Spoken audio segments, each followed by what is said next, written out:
Elle a claqué, je ne suis pas ta bonne, nettoie-le toi-même, après avoir refusé de lever le petit doigt pour aider à la maison pendant plusieurs semaines.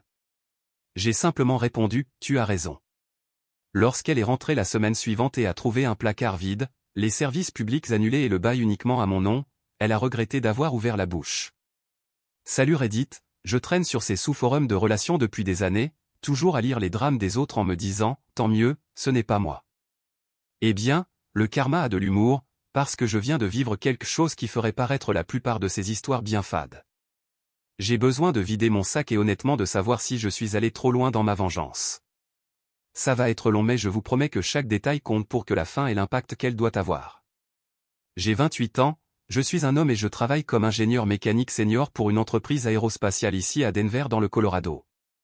Mais avant que vous n'imaginiez un gamin privilégié à qui tout est tombé du ciel, laissez-moi dresser le vrai tableau de mes origines car c'est important pour comprendre pourquoi cette trahison m'a frappé si fort. J'ai grandi dans une caravane étroite dans la campagne du Missouri, du genre avec des interstices dans le plancher où l'on pouvait voir la terre en dessous et des murs si fins qu'on entendait les disputes des voisins 3 lots plus loin. Mon père est mort dans un accident de chantier quand j'avais 9 ans, pas d'assurance vie, pas d'économie, rien du tout. Il nous a laissés, ma mère, ma petite sœur Emma et moi, avec une pile de dettes et un vieux pick-up Ford qui ne démarrait qu'une fois sur deux. Ma mère est la personne la plus forte que je connaisse, elle travaillait en double poste dans une maison de retraite, rentrait le dos en feu et les pieds tellement enflés qu'elle pouvait à peine enlever ses chaussures, mais elle ne se plaignait jamais devant nous. Je l'entendais parfois pleurer dans la salle de bain en essayant d'étouffer les sanglots avec l'eau du robinet pensant que nous ne l'entendions pas, mais dans cette boîte de conserve qui nous servait de maison, on entendait tout.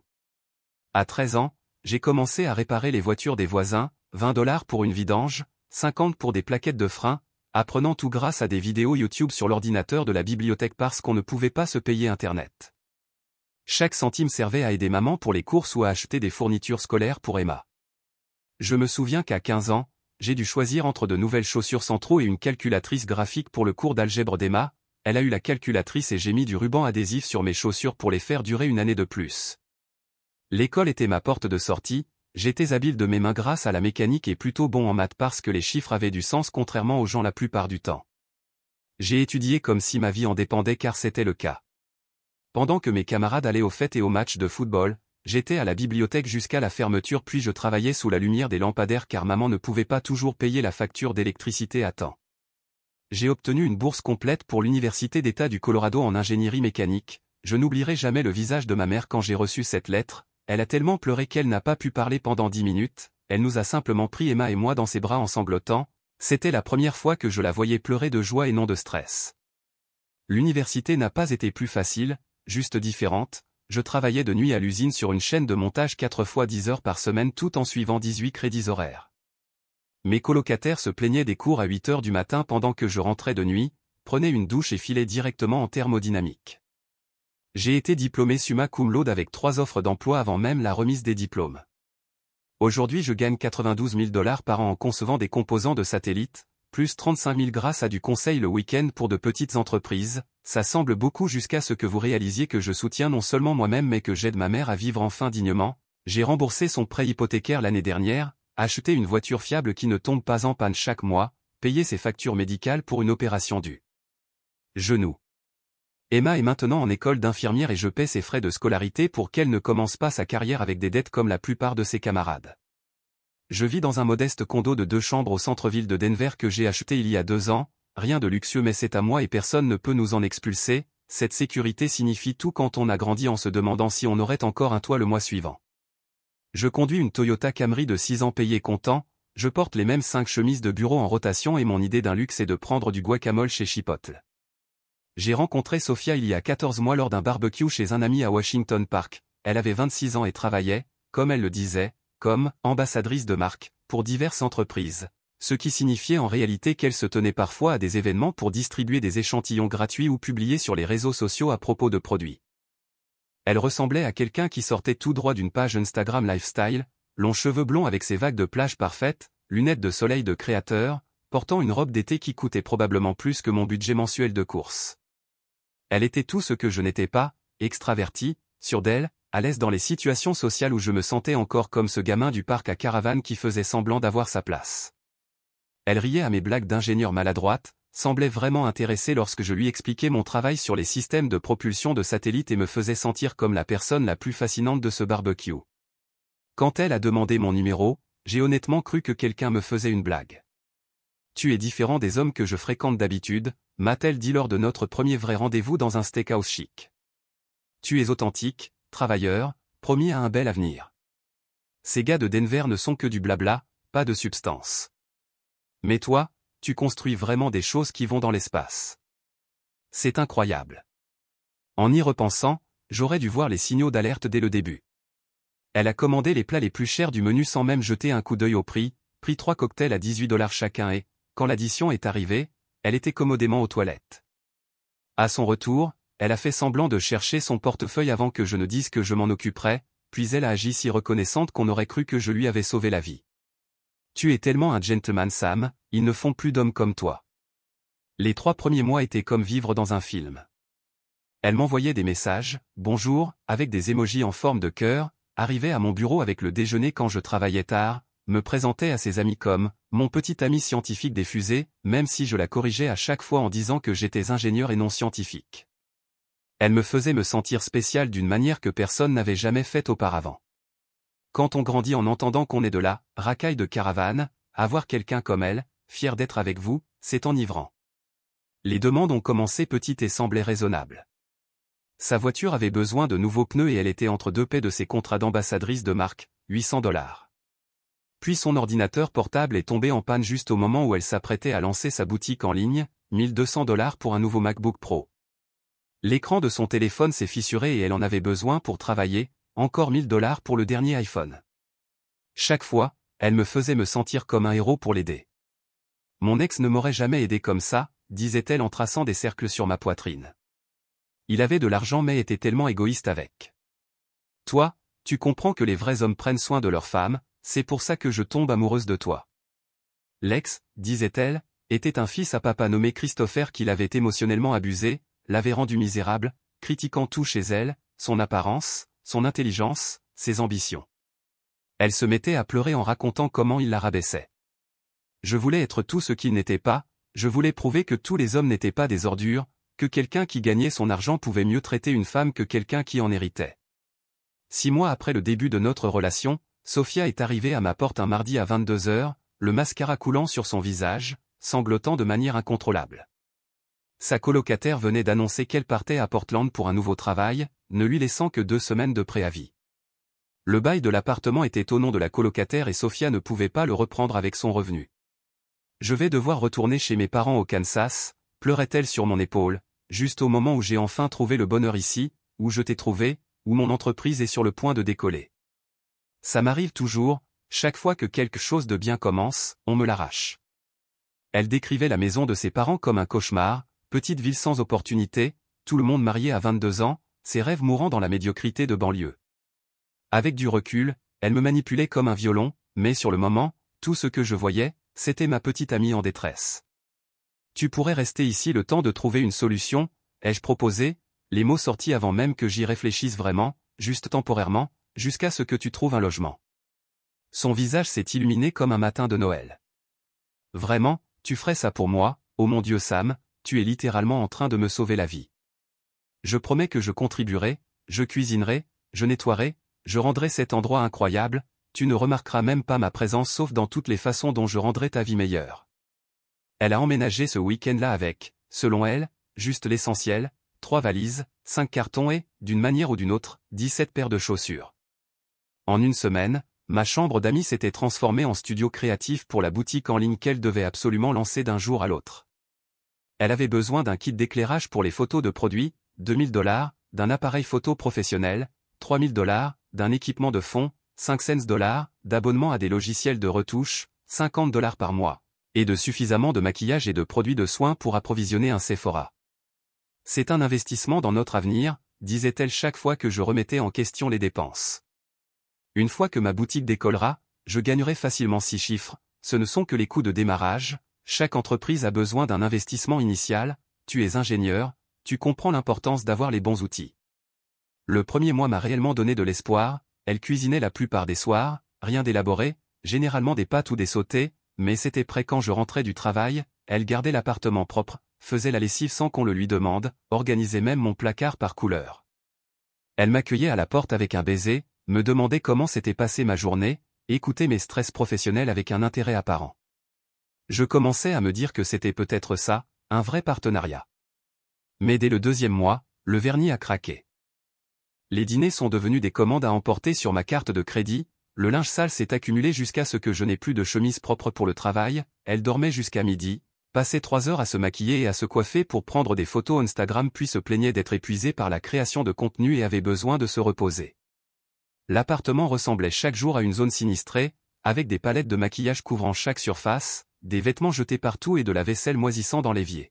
« Chérie, tu pourrais peut-être ranger un peu pendant que je suis au travail ?» ai-je demandé un matin en essayant de garder un ton léger, j'ai une grosse présentation demain et j'ai besoin de me concentrer ce soir. Elle m'a regardé comme si je lui avais demandé de faire une opération chirurgicale. Je ne suis pas une femme au foyer Sam, je construis une entreprise, tu sais combien c'est épuisant d'être créative toute la journée, de bâtir une marque à partir de rien, ton travail c'est juste des maths et des ordinateurs, le mien nécessite une véritable vision artistique. Il y a 3 semaines, tout a explosé de façon spectaculaire. Je travaillais sur un projet de conseil pour une start-up développant des cubes satellites, faisant des semaines de 70 heures en plus de mon travail régulier. Le projet valait 48 000 $ pour 3 mois de travail, de l'argent que je comptais utiliser pour rembourser la dette médicale de ma mère due à son opération du genou et mettre le reste de côté pour la dernière année d'études en soins infirmiers d'Emma. J'avais enfin soumis le livrable final et décidé de rentrer plus tôt pour fêter ça, peut-être surprendre Sophia avec un dîner dans ce nouveau restaurant français dont elle parlait souvent. Il était 14 heures un jeudi lorsque j'ai franchi la porte, et ce que j'ai trouvé me fait encore bouillir le sang rien que d'y penser. L'appartement ressemblait à un champ de bataille, des palettes de maquillage étaient éparpillées sur ma table basse, certaines ouvertes avec de la poudre partout, des sacs de shopping de Nordstrom, Saks et autres magasins haut de gamme couvraient le sol, les reçus encore attachés indiquant des milliers de dollars d'achat, des contenants de nourriture vides étaient empilés sur le plan de travail de la cuisine, certains avec de la moisissure visible. Mon installation de jeu, le seul luxe que je m'étais permis après ma promotion, avait du vernis à ongles renversé sur le clavier et ce qui ressemblait à du fond de teint étalé sur mon écran. Mais le pire, c'était ce que j'ai entendu venant de la chambre. Sophia était en appel vidéo et elle ne cherchait pas à être discrète. Je me suis approché et j'ai écouté à travers la porte. « Oh mon Dieu, vous n'avez pas idée à quel point c'est facile, » disait-elle, « Sam pense que je vais lancer une entreprise, en attendant je vis ma meilleure vie sans payer de loyer pendant qu'il se tue au travail. Cette lingerie que je porte, c'est lui qui l'a achetée, cet appartement, tout est à lui, ce mec paie littéralement tout pendant que je ne fais rien d'autre qu'exister. » Quelqu'un a dû lui demander quelque chose à mon sujet, car elle a ri, et ce rire m'a frappé comme un coup physique. Il n'est pas vraiment beau honnêtement, un 5 sur 10 les bons jours, clairement pas digne d'Instagram, mais son compte en banque, ça, c'est un 10 parfait. Il gagne presque 6 chiffres plus de l'argent en parallèle avec du conseil, et le meilleur c'est qu'il est tellement désespéré d'affection qu'il fera tout ce que je demande. C'est presque pathétique à quel point il est facile à manipuler, faire semblant d'être triste, pleurer un peu, mentionner mon ex et boum, il balance de l'argent pour tout ce que je veux. Ma main était sur la poignée quand elle a porté le coup final. Je lui donne peut-être encore 6 mois avant d'avoir assez économisé pour lancer ma vraie entreprise, ensuite je passerai à mieux, il y a ce gabrade avec qui je parle, il a hérité de 3 concessions automobiles, ça c'est un mari potentiel, Sam, c'est juste de l'entraînement, tu sais, comme des petits trous pour apprendre à sortir avec de vrais hommes à succès. J'ai ouvert la porte d'un coup, elle était assise sur le lit dans la lingerie que je lui avais offerte pour notre anniversaire, l'ordinateur portable ouvert avec la caméra pointée sur elle. L'expression de son visage quand elle m'a vu était de la panique pure, le genre où ton cerveau s'arrête de fonctionner une seconde. Sam, pourquoi es-tu à la maison? J'ai fini mon projet plus tôt, je voulais te surprendre. Ce n'est pas, j'étais juste en train de dire à des inconnus en ligne à quel point je suis pathétique tout en vivant dans ton appartement sans payer de loyer, non, c'était juste du contenu, tu sais comment sont les réseaux sociaux, tout est exagéré. Donc tu ne pensais pas vraiment que j'étais un 5 sur 10 facile à manipuler? Ce n'est pas, tu prends ça hors contexte. Quel contexte rend ça acceptable, Sophia? Tu ne comprends pas la pression que j'ai à construire une marque, il faut une certaine image. Une image qui consiste à m'utiliser pour mon argent? Je ne t'utilise pas, on est dans une relation. Vraiment? Parce qu'on dirait que je suis juste un entraînement pour quelqu'un de plus riche. Tu es dramatique, c'est juste de la création de contenu, ce n'est pas réel. Les 8 000 $ que tu as dépensés sur ma carte de crédit le mois dernier semblaient bien réels. C'était pour des dépenses professionnelles. Quelle entreprise? Tu n'as rien vendu depuis 8 mois. Elle s'est levée en essayant de changer de tactique, s'approchant de moi dans cette lingerie comme si elle pouvait se sortir de là en me séduisant. Bébé, tu es contrarié, laisse-moi me rattraper. J'ai reculé. Non, on a fini avec ce petit jeu. Depuis quand as-tu nettoyé quelque chose dans cet appartement? Toute son attitude a changé, comme un masque qui tombe, la fille douce et vulnérable a disparu, remplacée par quelqu'un que je n'avais jamais vu auparavant. Nettoyer? Tu es sérieux là? Nettoyer est en dessous de moi Sam, je ne suis pas ta bonne, je n'ai pas été mise sur cette terre pour récurer des toilettes et laver de la vaisselle, c'est pour ça qu'il y a des gens comme toi. Des gens comme moi. Des gens qui travaillent à l'heure, qui pensent qu'un salaire à 6 chiffres les rend spéciaux, tu es de la classe moyenne Sam, tu comprends ça, de la classe moyenne, moi je mérite quelqu'un qui peut subvenir à mes besoins sans compter les centimes. Je ne compte pas les centimes, je compte les milliers que tu gaspilles. Ce n'est pas du gaspillage quand on investit en soi-même, pas que tu puisses comprendre, tu fais encore tes courses chez Target. Parce que j'économise pour aider ma famille. Ah oui, la famille du parc à caravane, comment pourrais-je oublier, on peut sortir le garçon du parc à caravane. Et ne termine pas cette phrase. Pourquoi, c'est vrai, tu seras toujours ce gamin pauvre qui essaie de prouver quelque chose. Et devine quoi, l'argent ne change pas les origines. Ce soir-là, après que Sophia se soit enfermée dans la chambre d'amis pour gérer le traumatisme de mon abus émotionnel, je me suis assis à mon ordinateur et j'ai élaboré un plan. Je suis ingénieur, je résous les problèmes de manière systématique et Sophia était devenue un problème à résoudre. J'ai d'abord étudié en détail la loi sur les locataires au Colorado, puisque Sophia n'était pas sur le bail, n'avait jamais payé de loyer et ne recevait pas de courrier à mon adresse, j'avais pris soin d'éviter cela. Elle était légalement une invitée et non une locataire, je pouvais lui donner un préavis de 30 jours pour partir, complètement légal et irréprochable. Mais cela me semblait insuffisant, elle se contenterait de passer à sa prochaine cible, probablement Brad avec ses concessions automobiles, et de continuer sa vie parasitaire. Non, je voulais qu'elle connaisse enfin de vraies conséquences dans sa vie d'enfant gâté. J'ai appelé mon ami d'université Derek, nous avions été partenaires d'études pendant l'école d'ingénieur et il venait de traverser un divorce brutal après avoir surpris sa femme avec son professeur de yoga. Il vivait dans un hôtel résidentiel hors de prix en attendant de trouver un appartement. Derek, ça te dirait de louer ma chambre d'amis, 900 par mois, charge comprise, la chambre que Sophia utilise. Qu'est-ce qui se passe mec? Elle part définitivement, j'ai besoin d'un colocataire qui contribue réellement. Tu aurais besoin de moi quand? Le week-end prochain, ça marche.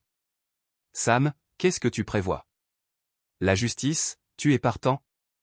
Après ce que mon ex m'a fait, absolument, ça va être légendaire. Pas légendaire, biblique. Mon ami, biblique. Ensuite, j'ai fait des recherches sur Brad, l'homme que Sophia avait mentionné. Bradley Henderson, 31 ans, avait hérité de la chaîne de concession de voitures de luxe de son père. Ses réseaux sociaux étaient exactement ce à quoi on pouvait s'attendre, bateaux, voitures de sport, photos avec différentes femmes chaque semaine, citations motivationnelles, sur le travail acharné alors que la chose la plus difficile qu'il ait jamais faite était de choisir quelle Mercedes conduire. Son historique amoureux était public grâce à sa présence en ligne chaotique, une série de jeunes femmes ressemblant étrangement à Sophia, aucune relation ne durant plus de quelques mois. C'est là que j'ai fait preuve de créativité. J'ai créé un faux compte Instagram pour une agence de marketing de marque de luxe appelée Elite Influence Partners, je l'ai rendu complètement crédible avec des photos professionnelles, de faux témoignages et même un site web basique. Puis j'ai envoyé un message à Sophia à propos d'une opportunité exclusive d'ambassadrice de marque pour une entreprise de vêtements de ski haut de gamme, un shooting photo à Hawaï, paiement de 5 000 $ pour 2 jours de travail, hôtel de luxe inclus, toutes dépenses prises en charge. Elle a répondu en moins de 3 minutes, suppliant presque pour l'opportunité, m'a envoyé son portfolio, des selfies dans diverses tenues, ses tarifs hilarants vu qu'elle n'avait jamais été payée pour du mannequinat et sa disponibilité totalement libre, choquant. Je l'ai programmé pour le week-end suivant, lui ai donné l'adresse d'un immeuble de bureau abandonné à Hawaï, en location depuis des mois, et lui ai dit que le directeur artistique la rencontrerait là-bas pour repérer les lieux. Le vendredi matin est arrivé, Sophia s'est levée à 6 heures pour la première fois depuis qu'elle vivait chez moi, préparant frénétiquement ses plus belles tenues, se maquillant comme si elle allait aux Oscars. Elle a commandé un Uber XL pour tous ses bagages, payé avec la carte de crédit que je m'apprêtais à annuler. C'est le moment Sam, a-t-elle dit sans même me regarder en se vérifiant une dernière fois dans le miroir, c'est ici que tout change, quand je reviendrai tu sortiras avec un vrai mannequin, peut-être que là tu commenceras à mieux t'habiller pour ne pas m'embarrasser lors des événements. Je l'ai regardé depuis la fenêtre pendant que son Uber disparaissait au coin de la rue, puis j'ai immédiatement appelé Derek. Lance l'opération expulsion. Derek est arrivé 30 minutes plus tard avec un camion de déménagement et 4 de ses amis de CrossFit. Ces gars étaient des machines, précision militaire, aucun mouvement inutile, nous avons emballé toute l'existence de Sophia en 3 heures. Mais je n'ai pas été négligent, tout était soigneusement emballé, photographié, répertorié dans un tableau avec des notes d'état, je voulais zéro possibilité qu'elle m'accuse d'avoir endommagé ou volé quoi que ce soit. Les découvertes que nous avons faites en emballant étaient édifiantes, des reçus montrant qu'elle avait retourné pour encaisser des articles que je lui avais achetés, pour un total probable de $5000, un journal où elle avait classé les hommes par potentiel de revenus avec moi noté comme « tremplin temporaire », et des notes sur la façon de maximiser l'extraction. Des messages avec ses amis où elle m'appelait, le portefeuille, le petit ami d'entraînement, et le distributeur automatique du parc à caravanes, des sacs et des chaussures de créateurs qui étaient tous des contrefaçons venant de Chine, ce qui signifiait qu'elle empochait l'argent que je lui donnais pour des pièces d'investissement. Des lettres d'amour de 3 hommes différents qu'elle menait en bateau, chacun pensant être le seul. Nous avons tout déplacé dans un garde-meuble climatisé à l'autre bout de la ville, j'ai payé pour un mois, créé un inventaire détaillé avec photos, même emballé ses vêtements dans du plastique pour éviter toute humidité. Le reçu, la clé et la liste d'inventaire ont été placés dans une enveloppe en papier craft sur le comptoir de la cuisine. Les affaires de Derek ont été installées sans accroc, sa chambre était prête en 1 heure, minimaliste, propre, organisée. Nous avons installé une serrure à code sur sa porte, changé les serrures principales pour des serrures intelligentes que je pouvais contrôler avec mon téléphone, et fait un grand ménage. L'appartement avait meilleure allure que depuis avant l'arrivée de Sophia. Le samedi après-midi, les textos ont commencé, « Sam, cette adresse est fausse, il n'y a rien ici, le contact ne répond pas à mes appels, c'est vraiment louche, j'ai peur. » Tu m'ignores Sam, réponds au téléphone, j'appelle la police si tu ne réponds pas, j'ai attendu 3 heures avant de répondre, désolé, j'étais en réunion, c'est bizarre pour l'adresse, rentre juste à la maison et on réglera ça. Sa réponse a été volcanique, tout en majuscules, beaucoup d'insultes, des menaces sur ce qu'elle ferait en rentrant. Les 3 heures de trajet Uber depuis Vaille lui ont coûté $240, et apparemment le chauffeur a dû l'écouter râler tout le long. Le dimanche soir, j'ai regardé sur ma caméra de sonnette alors qu'elle essayait sa clé 3 fois, devenant plus frénétique à chaque tentative. Elle a commencé à frapper à la porte, puis m'a appelé en hyperventilant, « Sam, ma clé ne marche pas, laisse-moi entrer tout de suite. » Oh, j'ai installé des serrures intelligentes pour la sécurité, attends une seconde, je vais déverrouiller à distance. La porte a cliqué, je l'ai entendu entrer en trombe, puis un silence total, puis un cri qui a probablement réveillé tout l'immeuble. Derek et moi étions assis sur le canapé à regarder du basket, agissant comme si de rien n'était. Ses affaires avaient disparu, remplacées par le matériel de sport et l'installation de jeux de Derek. Les informations sur le garde-meuble étaient bien en évidence sur le comptoir avec un préavis formel de 30 jours pour quitter les lieux, rédigé par mon ami avocat pour être juridiquement irréprochable. Le mois suivant a été la période la plus divertissante et stressante de ma vie. Sophia a utilisé toutes les tactiques de manipulation qu'elle connaissait et en a inventé de nouvelles. Les jours 1 à 5 ont été la phase de réconciliation, elle a tout essayé pour se faufiler à nouveau dans la chambre, a porté la robe rouge de notre anniversaire, a essayé de cuisiner mais a réussi à brûler de l'eau, a même tenté de faire le ménage mais s'est contentée de déplacer la poussière avec un balai. Je suis resté impassible, la traitant comme une étrangère qui se trouvait simplement sur mon canapé. Derek ne l'appelait que « la résidente temporaire » et documentait tout avec des horodatage au cas où nous en aurions besoin légalement. Les jours 6 à 10 ont été la phase « rend le jaloux », elle a amené différents hommes rencontrés sur des applications de rencontres à l'appartement en s'assurant d'être bruyante. Derek et moi nous présentions, mentionnions les caméras de sécurité dans les parties communes parfaitement légales au Colorado et précisions qu'elle était expulsée pour non-paiement de loyer et violation du bail. Tous les hommes repartaient immédiatement, l'un nous a même remerciés pour l'avertissement en disant « Elle m'a dit que c'était son appartement, balle évité ». Les jours 11 à 15 ont été le temps de l'intervention familiale, ses parents sont venus du Kansas, son père semblait avoir vieilli de 10 ans depuis leur dernière visite, sa mère ne pouvait pas me regarder dans les yeux. « Monsieur, je m'excuse pour ma fille, dit son père calmement, nous savons ce qu'elle est, nous l'avons trop longtemps encouragée. Pas besoin de vous excuser monsieur. Nous ne l'aiderons pas cette fois, elle doit apprendre. Mais papa, sanglotait Sophia, il me rend sans abri. Tu t'es rendu toi-même sans abri, dit enfin sa mère, nous avons fini de t'encourager, tu as 26 ans, il est temps de grandir. Ils sont partis pendant que Sofia leur criait des obscénités depuis l'entrée.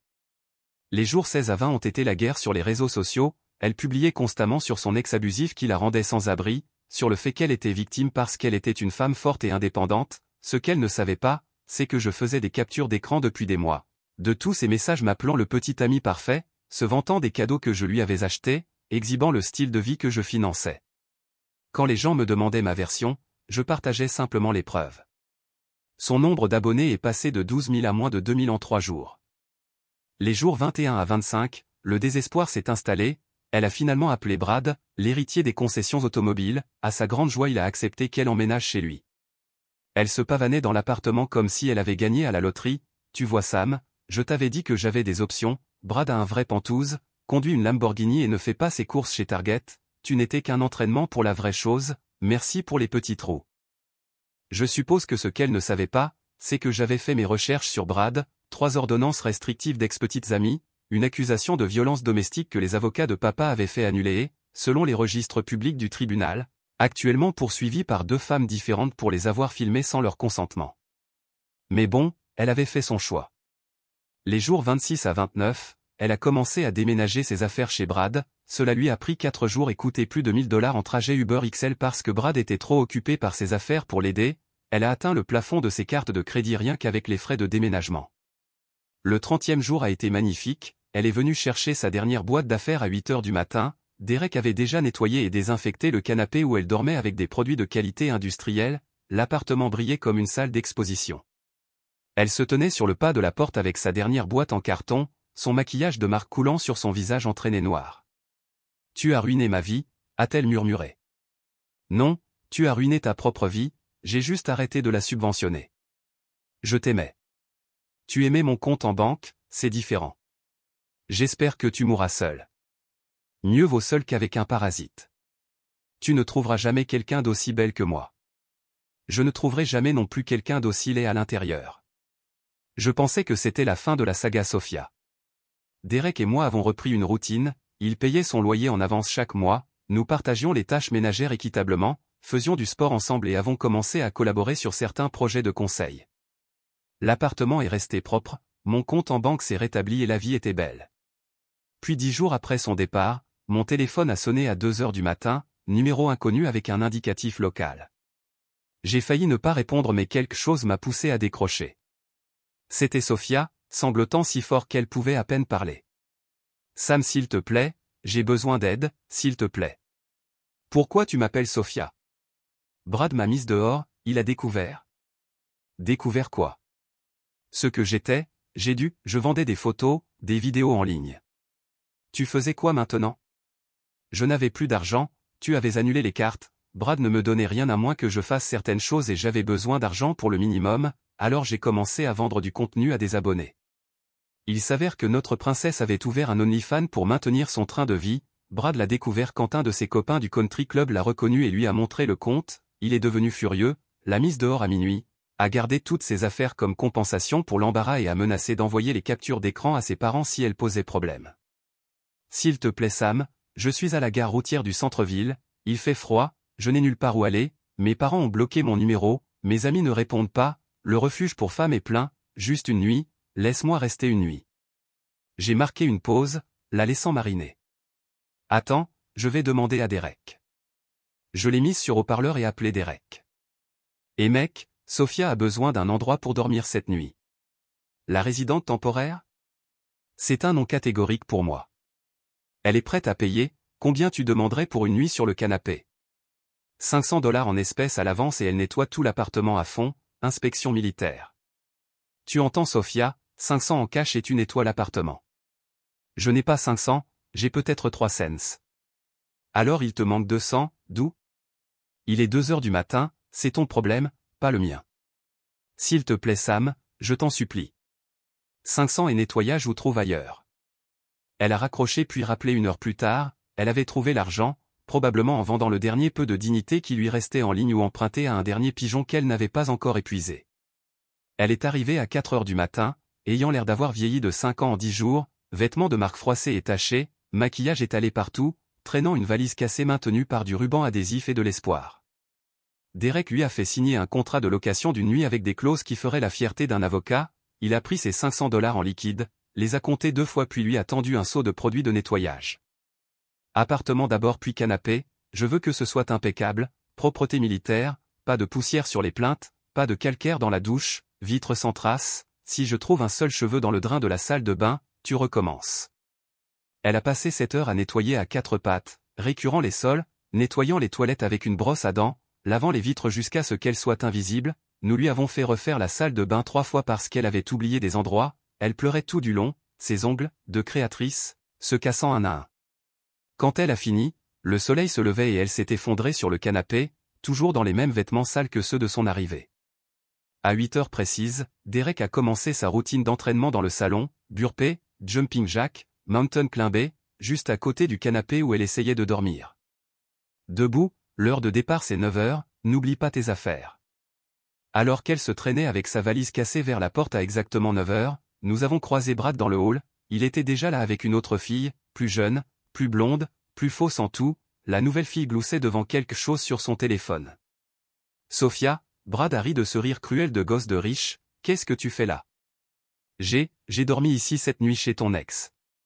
Sérieux, tu es vraiment pathétique. J'ai payé pour dormir sur le canapé. Attends, tu as payé ton ex pour dormir sur son canapé? C'est la chose la plus désespérée que j'ai jamais entendue, lança la nouvelle fille. C'est celle qui faisait ces vidéos? Oui chérie, c'est elle, le cadeau qui continue de donner, mes potes en rient encore, répondit Brad. Quelle honte, dit la nouvelle fille, je ne pourrai jamais. Brad se tourna une dernière fois vers Sophia, au fait, tes affaires, je les ai toutes données à une association caritative, je me suis dit qu'ils pourraient utiliser de fausses pièces de créateurs, les vraies je les ai gardées comme paiement pour ma douleur et ma souffrance. Ils sont partis en riant tandis que Sophia restait là, les larmes coulant sur son visage, tenant sa valise cassée à 2 mains comme si elle contenait tout ce qui lui restait au monde, ce qui était probablement le cas. Elle me regarda une dernière fois et, pour la première fois depuis que je l'avais rencontrée, elle avait l'air réellement brisée, pas brisée de manière manipulatrice, pas avec de faux sanglots, mais véritablement anéantie. Sam, je suis désolé pour tout, je sais que ça ne veut plus rien dire maintenant, mais je suis désolé. Pourquoi maintenant Sophia? Pourquoi t'excuser maintenant? Parce que j'ai tout perdu, et je veux dire absolument tout, ma famille, mes amis, ma réputation, mes affaires, ma dignité, tout, et assise dans cette gare routière à 2 heures du matin, gelée, effrayée, seule, j'ai réalisé que j'avais tout avec toi, un homme bien qui m'aimait, une belle maison, la sécurité, quelqu'un qui se souciait réellement de moi, et j'ai tout jeté pour des likes Instagram et le fantasme de quelque chose de mieux. Tu ne l'as pas jeté, tu as révélé qui tu étais vraiment. Non, j'ai révélé ce que je suis devenu, je n'ai pas toujours été comme ça, à un moment j'ai commencé à croire à mes propres mensonges, à penser que je méritais tout sans rien faire pour l'obtenir, je suis devenu ce monstre, et maintenant je ne suis plus personne, j'ai 26 ans et rien à montrer à part une valise cassée et un compte OnlyFans dont je ne me relèverai jamais. Où vas-tu aller?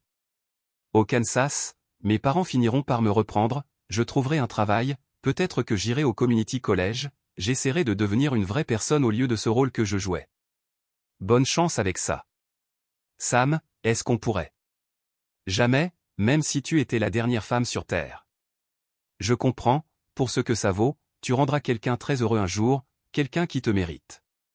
Je sais, prends soin de toi samedi, je l'ai toujours fait, c'est la différence entre nous.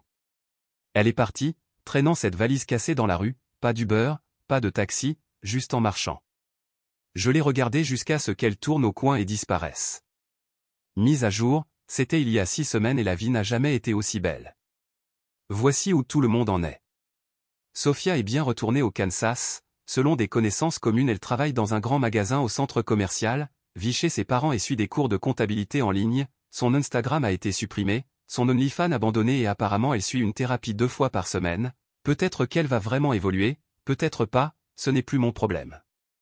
Brad a été arrêté il y a 3 semaines, le père de la nouvelle fille a découvert la tendance de Brad à filmer les femmes sans leur consentement et s'est présenté à la concession avec un démonte-pneus, Brad est en prison en attendant son procès. Les avocats de papa ne peuvent rien faire car il y a des preuves vidéo et 6 autres femmes se sont manifestées avec des accusations similaires. Le karma a un sens du timing magnifique. Derek est le meilleur colocataire qu'on puisse rêver, il paie le loyer le premier de chaque mois, Garde tout propre et nous avons monté ensemble une société de conseil qui rapporte déjà beaucoup, nous envisageons même de prendre un logement plus grand, peut-être une maison avec une vraie salle de sport. Les $500 que Sophia a payés pour dormir sur notre canapé, nous les avons donnés à un refuge pour femmes qui aident de vraies victimes de violences et non des princesses gâtées qui confondent responsabilité et oppression. Ma mère a pleuré de joie quand j'ai remboursé toutes ses dettes médicales le mois dernier, elle n'arrêtait pas de dire qu'elle ne le méritait pas, qu'elle devait gérer ses propres problèmes, je lui ai dit qu'elle avait géré ses problèmes pendant 18 ans en m'élevant moi et Emma, maintenant c'est à mon tour de les gérer pour elle, c'est ça la vraie famille. Emma sera diplômée de l'école d'infirmière dans 2 mois, complètement sans dette, elle a déjà 3 offres d'emploi et hésite entre elles, elle m'a envoyé un message la semaine dernière qui disait simplement « Merci de m'avoir montré à quoi ressemble un vrai homme, je ne me contenterai jamais de moins ». Ça m'a fait monter les larmes aux yeux à mon bureau.